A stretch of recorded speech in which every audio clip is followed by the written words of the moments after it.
Okay, man, we're going to get to the LA kitchen a little bit. There's a little bit of I got a little bit of time, so I'm going to take a little journey. Because it's funny, man, I returned to Los Angeles just a little over 3 years ago. I spent 40 years in Washington, D.C. And I love D.C. But it's interesting because I grew up in Southern California. As a young man, my pop was in the service. I didn't really have a hometown. And this was in the Vietnam era. My pop was a Marine Corps pilot. And anybody who was a pilot back then, you came to Southern California. So we bounced all over the place, but this was the time of life, and we've all had that, where you kind of get your first glimpse of who you want to be, the way you want to live your life. And you start to look for people who are out there that, in effect, touch you in a certain way that make you feel like, I want to do that. Now, for me, this was Bobby Kennedy. Because I was 9 and about to turn 10 in 1968. And man, I tell you, I think for younger people in particular, it's tempting to think that the politics of today are divisive. But America's always been this way. But man, 1968 was a seriously tough year. Obviously we were in Vietnam. Obviously there were race riots going on in LA and a lot of other places. But I'll tell you, nothing was more, I think, profound for all of us as a country was in April when we learned in our own respective places of the murder of Dr. King. Now, again, I was a young kid, and like so many people who were young, I was confused by why anybody could want to do harm to a man who spoke that way. But that being said, there was a sense of someone else who was going to keep this dream moving forward. And this happened when Bobby Kennedy announced that he was going to run for the presidency. Now, this was the first time I got really into a campaign. And again, I was only 9. And again, it wasn't, as we all know back then, this wasn't a 24-hour news cycle. I mean, it's very limited, but nonetheless, I was really into this. And I felt like being here, particularly in Southern California, as he started the campaign here, it felt very much like I was part of history, like I was seeing something. Because what was so exciting about that time, and this was also the time when Cesar Chavez had done a 25-day fast to draw attention to the plight of migrant workers. And there was a lot of real risk in his campaign, as I learned later in life. What seemed to me as just another picture in the paper, I came to realize later, his visit to Cesar Chavez to help break his fast was a truly, truly heroic and, in effect, dangerous act, because he wanted to win. He had to win the California primary. And that put a lot of things at risk. But long story short, on June 5th, my dad said, it's too late for you to stay up. It's time. You need to go to bed. So I kind of went to bed, kind of anxious to see what was going to happen. And, of course, as you all know, the next morning my pop woke me up to the news that Bobby Kennedy had been shot the night before. Now, this was that moment in my life where I decided which side I wanted to be on. And it wasn't a Democratic-Republican thing. It was just, I really wanted to be part of something bigger. I wanted to do something with my life. I wanted to be part of this kind of arc that felt to me really what it meant to be an American. Everything I felt that I was learning in the church I attended as a kid, but also in the schools I attended, pointed me in the direction that said, this is what it means to be an American. You buy into something bigger than yourself. You leave your campsite cleaner than you found it. Now, my pop moved us to Washington, D.C. And it's funny, man, because I always tell people it's like the Beverly Hillbillies in reverse. I was 12. Man, I was into skateboarding. I had images of the teen years I was going to live in Southern California. And Pop came in, and, as parents often do, the old man made it sound like we were moving to, 1602 Pennsylvania Avenue. Man, we were down in Springfield, Virginia. Man, it was like 40 miles down the road. And I was really disappointed because, again, I was on the cusp of my teen years. But nonetheless, my mom sat me down and we watched this movie, Casablanca. And the second I saw Rick come on the screen, man, that was the moment my life changed. Because I really saw something that really spoke to me, man. Because as a kid, I couldn't help but notice that my parents and their friends argued about politics all the time. Yet, if you put on a Motown record, they all basically went on the dance floor and had a great old time. Now, as a kid, this fascinated because I realized that sometimes the same things that Dr. King and Robert Kennedy and other leaders were saying politically that had this country divided, Berry Gordy was orchestrating in music and got the same people who couldn't agree politically to dance to ideas put to music. So As a kid, when I saw Rick's, I realized, wow, I want to open a nightclub. In fact, that's really where the story gets interesting, because that's all I ever want to do, man. I felt sorry for my pop. Again, he was a Marine Corps officer, and his first son, at age 13, literally decided, I don't want to go to school anymore. I want to open a nightclub. And that's all I did, man. I pursued with a young man's fervor this idea of changing the world with music. You know, because again, if you think about it, coming up in that era, and even to this day, look at what Jon Stewart, you know, or Stephen Colbert did with comedy. This idea that you could get people to really listen to things that they didn't want to hear potentially from a political standpoint, if you could disguise these ideas as music, theater, comedy, dance. Imagine that power. You know, over the years, I came to realize, man, most people in America, and in fact, it's funny, man, most people in America are really decent people, but they're really just afraid. You know, I went through a period in my life of being a little judgmental. I mean, you probably can't see it, but years ago, man, I got this little heart tattooed on my finger here. So that when I'm tempted to do this, I'm reminded, dudes, reel it in, dude. Don't be a hater.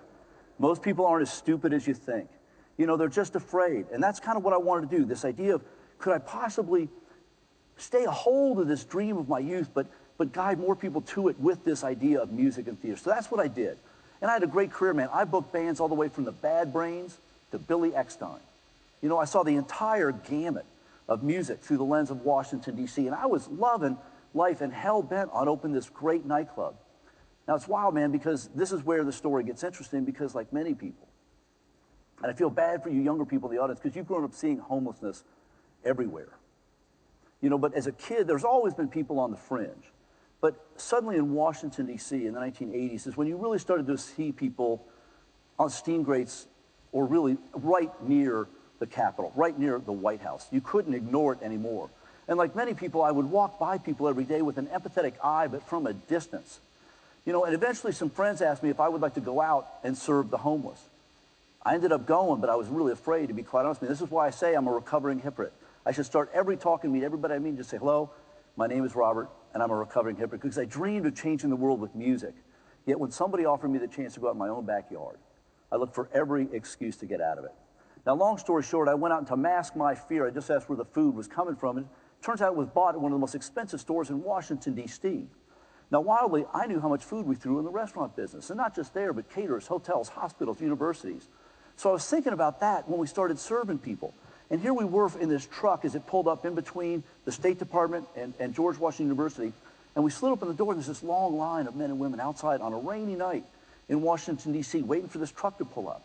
You know, and we dutifully started serving people, but I'll tell you what, I kept looking at it thinking, you know, I'm in the warm truck, and people are outside in the rain, and they're going to do this night after night after night. I realized that what I was being part of was charity, which is about the redemption of the giver, not the liberation of the receiver. And I kept thinking, couldn't we do something more powerful? So literally, I came back a couple weeks later with a little business plan that was based on FedEx, a new business model. But I just said, if we could create a FedEx for food, restaurants, hotels, hospitals, they could bring it to a central kitchen, you could feed more people better food for less money. But imagine if you offered men and women a chance to come in off the street, you know, and to be part of the solution themselves, instead of just recipients of charity. Could they be part of a new machine that viewed them as equal and important parts of this new equation? So the idea of creating a cooking school, you know, could we offer men and women a chance to come in and in fact help us prepare meals out of all these random donations, so that in fact restaurants could give you food, you could feed the city for free, you could shorten the line of people outside, and then repay restaurateurs with men and women who could help them make more money. It seemed to me naively that everybody would benefit and that everyone would want to adopt this model. So like many of you all in this room, I made my pitch, and I was shocked at how much people pushed back on the idea and claimed it wouldn't work, to the point of suggesting that I was naive to think restaurants would hire men and women who were addicts or home for prison. And man, I would say, you've never worked in a restaurant. Man, you can't be too fucked up to get a job in a restaurant. Seriously, you know, as I love to say, man, unless you're smoking crack while you're stirring the pot, you can get a job in a restaurant. But the point is, I had to make a leap of faith. I was born to open the world's greatest nightclub. And this moment appeared in my life, and I know many of you have had that same moment where you suddenly realize, I can do something over here too.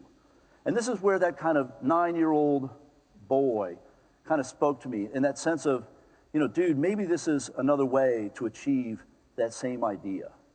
So I launched the DC Central Kitchen with food from George Bush Sr.'s inauguration. Again, Media 101. What media outlet in the world could resist the image of food from inaugurations going to feed poor people the next day while men and women were being trained for jobs? It was a powerful equation. And over the last 27 years, the DC Central Kitchen has produced 30 million meals and helped 1,500 men and women go on to get full-time jobs in the food service industry, including 150 who now work at our social business there. That's pretty badass, don't you think? Right on. Now, I'll tell you, this is an important thing to get your head around, man. There's nothing non about what I do. You know, I'm a non-profit, but between the DC Central Kitchen, making payroll for 27 years, and LA Kitchen, which I came out at launch, I have made payroll uninterrupted for 30 years. You know, there's an old saying I really love. Hunter S. Thompson's one of my favorite writers. And one of my favorite lines is, man, when the going gets weird, the weird turn pro. And I am a pro, but the times are getting very, very weird. I came back to the community that gave me a sense of who I wanted to be, to come full circle to open LA Kitchen. Because what's funny is I'm kind of going back to the way I felt in that summer of '68, and it's germane because every single morning in America, every single morning, 10,000 people wake up 68. It's called the silver tsunami. This idea, this relentless cavalcade, because over the next 18 years, as the baby boomers come into their later years, what you're going to have is an army of people who are going to live longer than they have money in the bank. And how do we take care of them? This will test us as a people more than anything else, and probably nowhere more profound than how do we feed those men and women. And that's what I've come here to do, to launch the LA Kitchen. You're seeing some of the pictures here because the idea is very simple.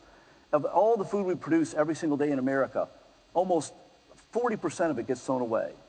But half of that is fruits and vegetables that are primarily thrown away because they're cosmetically imperfect. They're bent, they're broken, they're bruised, they're overripe, they're underripe. But the idea of coming along and not just saying, would you give it to me so I can feed the poor, but to saying, in effect, I'll also buy it so I can do business. You know, the mayor's coming out next, but the mayor, like every single mayor in America, has got to figure out, how do I feed? And not just feed, but include these men and women. One of the greatest economic imperatives in this country right here, right now, is for an older generation to live independently as long as possible, but stay productive. And productivity is volunteerism in America. You know, like I said, you know, years ago, you know, when I came back here, there was this idea of this metaphor that I read when I went to see Bobby Kennedy's grave in Washington, D.C., because right across from where he's buried is a quote from a speech he made at the Day of Affirmation speech in South Africa 2 years before he died, in which he said, metaphorically, every single time somebody stands out to act out against injustice or stands up for the rights of others, they send forth a very small ripple of hope. And from 1,000 different energy sources, those ripples can become waves that wash down the mightiest walls of oppression. It's my opinion that as these baby boomers, again, man, it's almost a wonder. It's almost a wonder you can't hear a sigh every single morning as 10,000 people look in the mirror and see a 68-year-old. You know, a generation of people who look in the mirror and it's like, man, how could I have been raised? How could I have heard John Lennon, you know, Sly Stone, Barbara Jordan, you know, Malcolm X? How could I have been raised when giants rocked the earth? But how could I have been so tricked into thinking if I just bought more stuff, I'd be happy? And those men and women are coming, looking for a place to make a difference. That's why I'm building the LA Kitchen, not to feed the poor, but to nourish a very deeper hunger that we all share. How can I be part of something bigger than myself? How can I contribute to something more powerful? What's exciting about the baby boomers coming, this is the richest, freest, most educated generation in the history of the planet, the deepest well of life experience ever.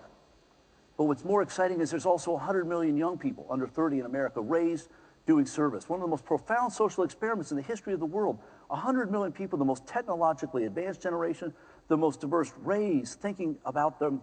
They're almost, to a sense, challenging this idea that you have to choose between making money and doing good, integrity and a paycheck. What you have not only in a new generation of philanthropists and venture people, but also consumers, is this idea of, can the way I spend my money every day, can the way I make my money be my philanthropy? What a powerful idea. And if you put those two together, what you're talking about, brothers, sisters, isn't small waves, it's a big wave. You know, what I built here in DC, in LA, is in effect, it's a big kitchen in Northeast LA, 20,000 square feet, and we'll be able to do thousands of meals every day. But it's really more than that. It's a metaphorical surfboard, because there's a wave coming. And what better town to ride it than Los Angeles? What better time? The city where the future comes to happen. There's a wave coming, and I want to build a surfboard big enough for thousands of people to ride along with me. And I want to ride it with all my heart. Cowabunga, motherfuckers.